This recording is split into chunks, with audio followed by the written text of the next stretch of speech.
বিষয়সমূহে ৰূপায়ণ 2025 27 জানুৱাৰীত 5 বছৰ হ'বলৈ কৈ আছে তো এনডিবি কেডাৰ সকল गोबां दुखु फोरमायदों मानगोनां दिपेन बर' सारा बिटिआर गोजोन गोरोबथाखौ लानानै मानो होनोब्ला बिटिआर गोजोन गोरोबथाया 5 बोसोर जानोसै बेयावनो दिरुनबावदों बिथाङा एनडिबिनि केडार्सफोरनि खोथा रिहेबिलिटेशननि खोथा आरो बायदि खौरां बिनि सिगां फिन खेबसेबाव गासिनिसिम अननाय आरो सिबिनायखौ बावहरनानै फुल भिडिअखौ होनो थांगासिनो दं नाथाय बिथाङा एसामिस रावाव बुंदोंब्लाबो गोबां बर'फ्रा रायज्लायफिननो रोङाब्लाबो बुजिखायो आरो गोबाङाथ' ओरैनो बुजियोबो रायज्लायनोबो रोङो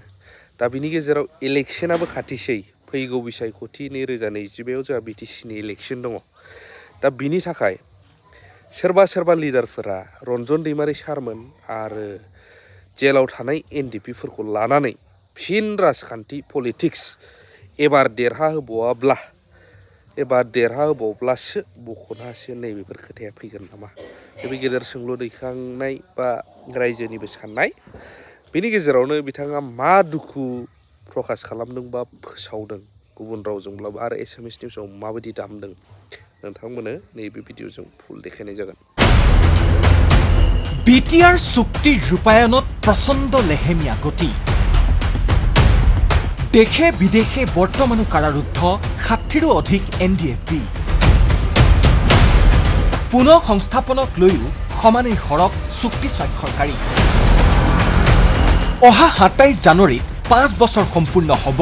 বিটিআৰ চুক্তি সম্পাদনৰ বিটিআৰ চুক্তি অনুসৰি বিটিচিৰ পৰিষদীয় সমষ্টিৰ সংখ্যা 60টালৈ বৃদ্ধি হোৱাটো দূৰৈৰে কথা এই পৰ্যন্ত চুক্তি স্বাক্ষৰকাৰী সংগঠনসমূহেৰে সম্পৃক্ত বিষয়সমূহে ৰূপায়ণ হোৱা নাই ফলত চুবুৰীয়া ৰাষ্ট্ৰ নেপালকে ধৰি গুৱাহাটী কেন্দ্ৰীয় কাৰাগাৰত বৰ্তমানো কাৰাৰুদ্ধ হৈ আছে বিটিআৰ চুক্তি স্বাক্ষৰকাৰী 6 সংগঠনৰ অন্যতম এনডিএফবিৰ 60জনৰো অধিক নেতা কেডাৰ আৰু ইয়াৰ বাবেই পুনৰ উত্থাপন হ'ল 2008 চনৰ ধাৰাবাহিক বোমা বিস্ফোৰণৰ ঘটনাত দোষী সাব্যস্ত হোৱা এনডিএফবিৰ অধ্যক্ষ ৰঞ্জন দৈমাৰী সহ সকলো নেতা কেডাৰৰ মুক্তিৰ দাবী 2025 27 জানুৱাৰীত 5 বছৰ হ'বলৈ কৈ আছে আৰু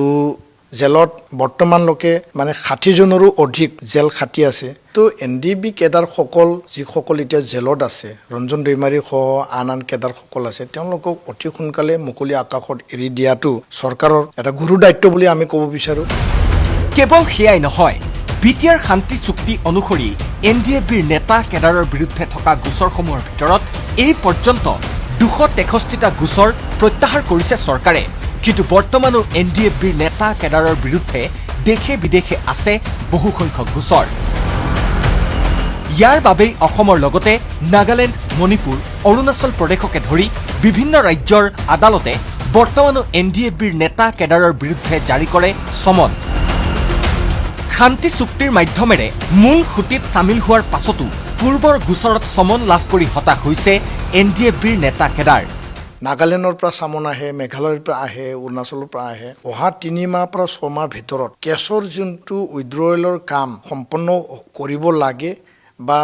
সেইটো উইথড্ৰ কৰাৰ কাৰণে সকলো প্ৰক্ৰিয়া কৰিব লাগে কাৰণ 5 বছৰ হ'ল অস্ত্ৰ জমা দিয়াৰ পিছত তাৰ ঠাত যদি এটা বোজা হৈ থাকে স্বাভাৱিকভাৱে সাইকোলজিকেলি তাৰ এটা ইম্পেক্ট পৰিব বৰ্তমানো পুনৰ সংস্থাপনৰ পৰা বঞ্চিত হৈ আছে 678 জন এনডিএফবিৰ কেডাৰ এই কেডাৰ সকলকো শীঘ্ৰেই পুনৰ সংস্থাপন দিয়াৰ দাবী অন্যতম চুক্তি স্বাক্ষৰকাৰী সংগঠন এপছুৰ সভাপতি দীপেন বৰুৰ এনডিবি কেডাৰ সকলক যি সংস্থাপনৰ কথা যি ৰিহেবিলিটেশ্যন 4203 এতিয়ালৈকে তেওঁলোকক সংস্থাপন দিয়া হ'ল কেডাৰক আৰু ইয়াতে 678 মানে হেতু বিভিন্ন কাৰণত ৰৈ গৈছিল ইয়াৰ স্ক্ৰুটিনি হৈ গ'ল গোটেই ভেৰিফিকেশ্যন হোৱাৰ পিছত তেওঁলোকক এতিয়া পুঁজি আবণ্টন দিব লাগে লগতে দশকৰ পাছত দশক ধৰি চলা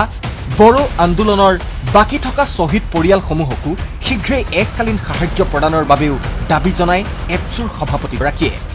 দ্বিতীয় কথাটো হ'ল যে শ্বহীদ পৰিয়ালক এক্সগ্ৰেচিয়া দিব লগা আছিল ইয়াৰ বৰ্তমানলৈকে 600 মান পৰিয়ালক দিয়া হ'ল কিন্তু এতিয়াও আৰু বহুখিনি বাকী আছে ব্যুৰো ৰিপৰ্ট ND24